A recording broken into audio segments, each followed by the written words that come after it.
রথ সাজানোর সময় রানী দেখতে পেয়ে গিয়েছিল যে রথের নিচে একটা বোম লাগানো রয়েছে।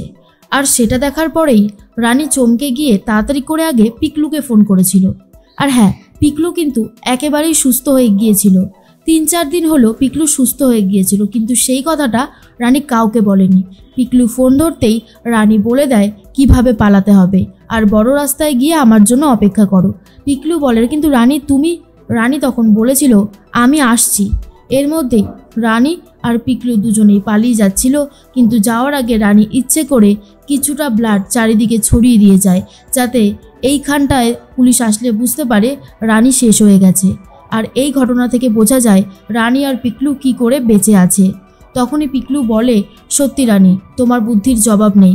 তুমি যদি সেই সময় আমাকে না পালাতে বলতে তাহলে অনেক বড় সর্বনাশ হতো। তখন রানী বলে, আমি আগেই বুঝেছিলাম অনিশাদির ওপর সন্দেহটা আমার ক্রমাগত বাড়ছিল, কারণ অনিশাদির এই ভালো মানুষটা দেখে একটা কথাই মনে হচ্ছিল, একটা মানুষ এত তাড়াতাড়ি কি করে বদলে যেতে পারে। শোনো, অনিশাদি কিন্তু ভয়ে ভয়ে থাকবে, আর এই ভয়টাকেই আমাদের কাজে লাগাতে হবে। পিকলু তখন বলে, আমি অনেক অন্যায় করেছি তোমার সাথে, আমি আমার সমস্ত অন্যায়ের প্রায়শ্চিত্ত করতে চাই। তুমি শুধু আমাকে বলো আমায় কি করতে হবে। রানী, তুমি বিশ্বাস করো, আমি কিন্তু তোমার ক্ষতি করতে চাইনি।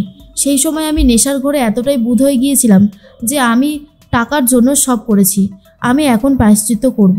এরপরেই ফোন ধরিয়ে দিয়ে বলে, অনিশার সাথে কথা বলো। এর মধ্যেই রানী নিজের ফোনটাকে অন করে দিয়েছে রেকর্ড করার জন্য, আর ফোনটা স্পিকারে দেওয়া রয়েছে। অনিশা ফোন ধরতেই পিকলু বলে, পিকলু বলছি, চিনতে পারছেন তো ম্যাডাম? অনিশা ফার্স্ট বিশ্বাস করেনি, তারপর বিশ্বাস করেছে যখনই অলোক সেনের কথাটা বলেছে, আর বলে, আমি কিন্তু বেঁচে আছি। ভাবছি দুর্জয় স্যারের কাছে গিয়ে নিজের অন্যায়টা স্বীকার করে নেব, আর বলবো কে আমাকে এই অন্যায়টা করতে বলেছিল। অনিশা ভয় পেয়ে যায় আর বলে, খবরদার না, কি লাগবে তোমার বলো। পিকলু টাকা চায়, 2 কোটি টাকা। অনিশা বলে পেয়ে যাবে, কিন্তু তার আগে তুমি যদি এখানে এসেছো তাহলে কিন্তু তোমার খবর আমি রাখবো, এই কথাটা মনে রেখো। অনিশা খুব ভয় পায়। রানী এটাই চাইছিল যাতে অনিশা ভয়ে একেবারে পাগল হয়ে যায়। এর মধ্যেই রিতম বলে, কি ব্যাপার মেজ বৌদি, এটা কি? মেজ বৌদি তখন বলে, এই চিঠিটা বাবার উদ্দেশ্যে লিখে গেছে রানী।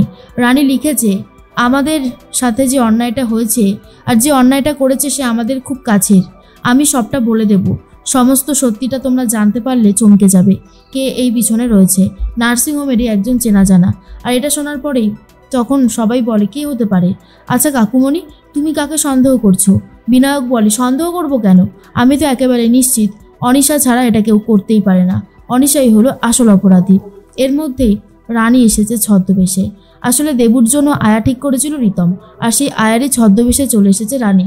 পুরো সেনগুপ্ত বাড়িতে এসে সবার সাথেই কথা বলতে থাকে, কিন্তু কেউই এখনও রানীকে চিনতে পারেনি।